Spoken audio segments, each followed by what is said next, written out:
Hi everyone, this is Blake Anderson, and I'm a registered social worker with over 14 years of collective experience and 5 years working as a therapist. In this video, I want to talk about aspects of Carl Jung in terms of his depth psychology and explain aspects of the shadow that he talks about and how the narcissistic family, particularly the narcissistic mother, projects their shadow onto the scapegoat or onto the child, and that how, as one becomes an adult, this shows up in terms of certain traumas and certain experiences for the scapegoat. But then taking Carl Jung, I'm going to talk about the alchemy process of the self. So this is to understand the 3 stages of his model in terms of alchemy and how you can use this template to understand further your own journey in terms of being a scapegoat. Stay tuned as I walk you through Carl Jung's approach to the shadow and to the scapegoat as well as the devouring mother.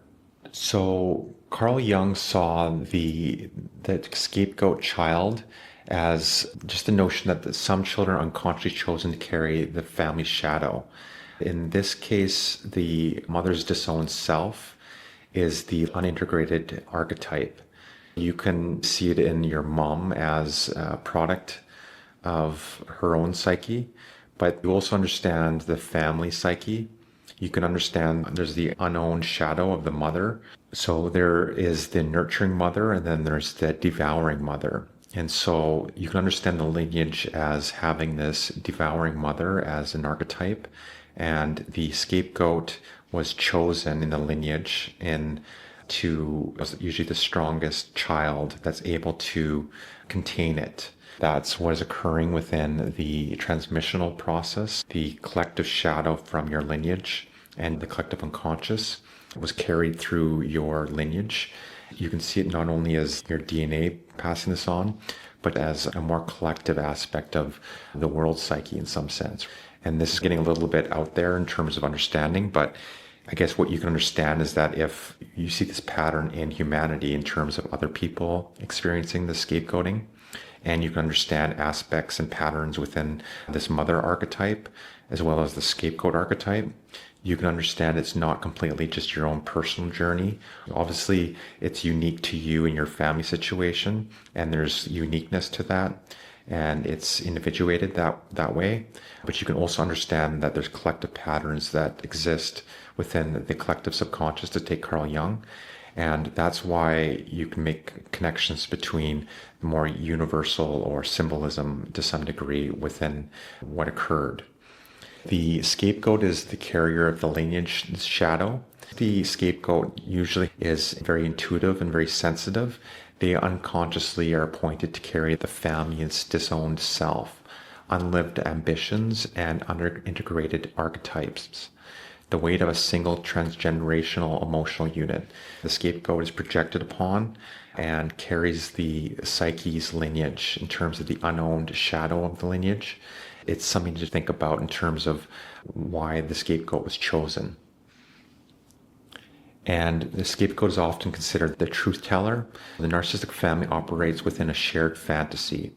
The scapegoat is by reflection the truth of the system's dysfunction, poses a mortal threat to the fragile peace, and must be punished to preserve it. If you take the archetypes of the mother, there's the nurturing mother. So this is an unconditional loving mother that's there and caring and is nurturing. Then there's the devouring mother, a more negative aspect of the feminine or the mother archetype. It's both Sam Vakin and depth psychology in terms of Freud, and would talk about the not good enough mother. This mother is either neglectful or overly consuming of the child and just spoiling of the child. Sometimes it's both the case in a family where you grow up with a mother who is emotionally neglectful, but then overwhelmingly consuming of that child, making the child an extension of themselves, and perhaps even spoiling the child. Emotionally neglected, but also spoiled in some sense. So it can show up in both elements. but at the very least, it's not a good enough mother and it's harmful for the child. The child can also be parentified and act as though like a therapist. They can be, if it's a conflict between mom and dad as well, they can be put like as a peacekeeper between the two. So there's different ways that this shows up, but I just wanted to understand the mother in terms of this unhealthy narcissistic mother, and then what that does to this scapegoat child. And this goes back to the notion of projective identification. There's a psychic invasion of this child from a young age. So the narcissistic mother uses the child as a psychological septic tank, exporting her unbearable shame, aggression, and disowned parts onto the child, forcing the child to identify with and live this projected toxins.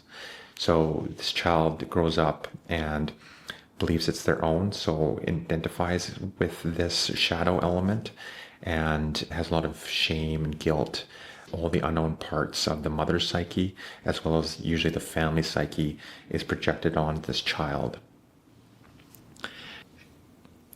And this is also to understand that the body keeps the score, so the psychic imprint becomes psychological and physiological. The nervous system rewires for constant threats, storing transgenerational trauma in the very cells, and manifests as chronic anxiety, somatic illness, and profound existential loneliness.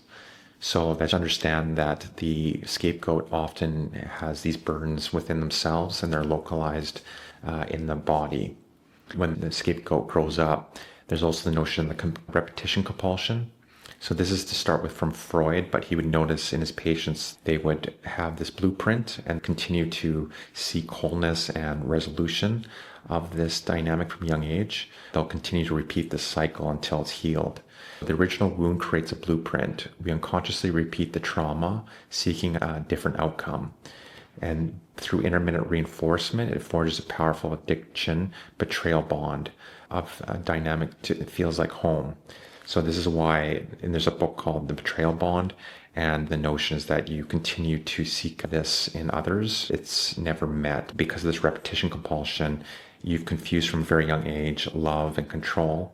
The psyche feels comfortable with that. The adult person continues to seek that out in relationships, and it gets repeated until it's learned and integrated. This comes back to that child that has a shadow, and they need to integrate that shadow and really own it.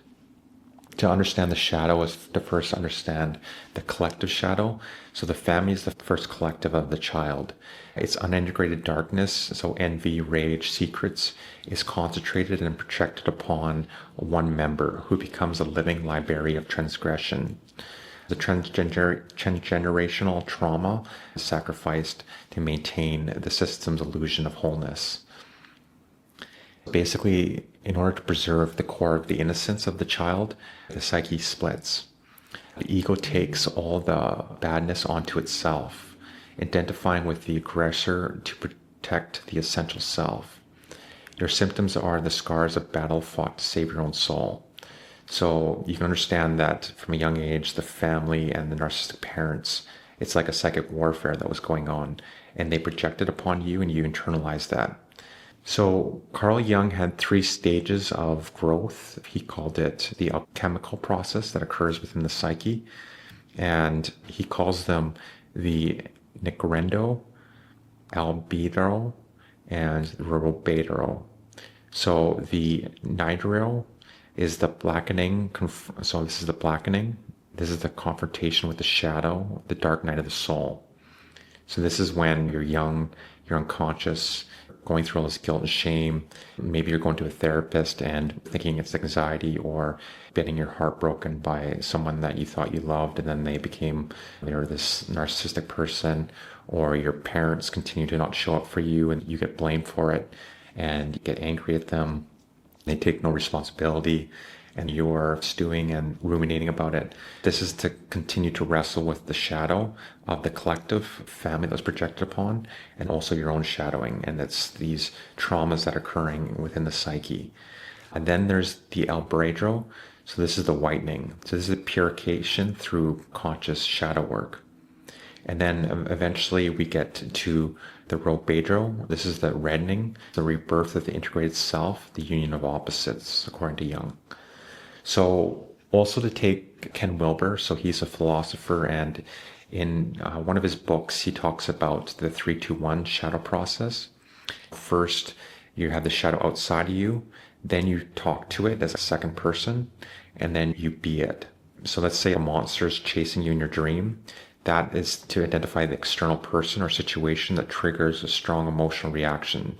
You see that person or that thing, so it's the monster's outside of you. And the second person is to engage the shadow in a written dialogue, maybe ask questions. Why are you here? What do you want? So you're asking this monster when you wake up.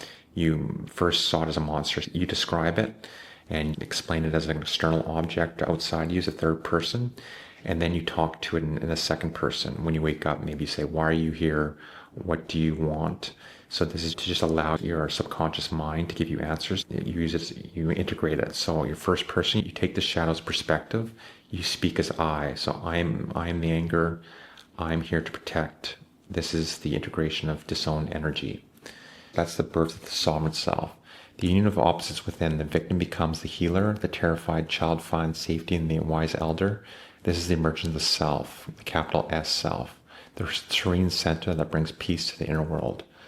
So through that process of alchemy, the psyche is first wounded by the shadow, and the collective of the family projects upon the scapegoat.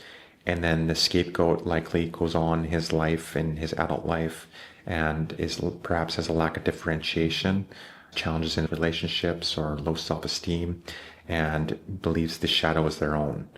But then through shadow work, both understanding the unhealthy mother in terms of the devouring mother from a young age and the lineage of the family, basically selected this scapegoat to integrate to the shadow. Maybe there's been many scapegoats throughout the generations, and it's maybe the case that you're the first, and perhaps it's the case that in life and the collective, people are starting to wake up to this, and they're starting to notice and integrate this scapegoating role. There's probably a new awareness, and I definitely believe that. You can understand this is a collective subconscious operation and process that's occurring, and it's through your own individual journey and through your lineage that you first understand this process that's occurred, and then you learn to integrate the shadow element, and you become the shadow. So you're no longer fearing it or opposing it or acting out of impulsivity or just have a neurosis. Let's say you have an addiction, or you're very depressed or anxious, or you're hypervigilant, or a complex trauma, so you're reliving some emotional flashbacks. First understand the map and the territory of the narcissistic family, and then own the shadow of yourself. Understand why this happened, and it wasn't right for it to happen, but one might argue that you were born on this planet and it is what happened, and that this process, this suffering that occurred, built you for who you are and who you are to become. That's to make it not simply that you're a victim. Of course, you were a victim, but it's also not to get stuck in this repetition compulsion or to be afraid of the shadow, but rather to use all that suffering and starting to whiten it. So starting to dialogue with the inner shadow parts of the self, the unknown aspects of the psyche of the family and the lineage, and then understanding how these unknown parts got projected upon you, and then you're integrating them to become a stronger and often like a healer, or at least much more sensitive and aware person in the world, and someone that can really show up more consciously and have much more gifts that they can offer others. So this presentation, I just walked through aspects of Carl Jung, depth psychology, aspects of the shadow, particularly with the mother archetype and the unhealthy mother in terms of the devouring mother and the not good enough mother, and how the scapegoat is projected upon. And then through shadow work and through the alchemy process using Carl Jung, you're able to integrate these aspects into the self so that you can become much more whole and just a happier, healthier person. I would say it's not an easy journey. Carl Jung offers, I think, a rich tapestry of understanding in this regard. I think what's helpful too is to understand it's more of a collective journey as well, or it has aspects of the collective unconscious. You have your own personal journey and your own psyche, and there's uniqueness to your family dynamic and what occurred.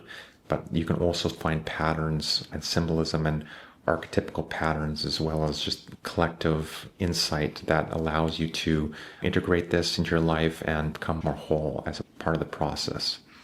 I hope you liked this video. I walked through Carl Jung's approach in terms of understanding the scapegoat and the shadow. Thanks and have a great day.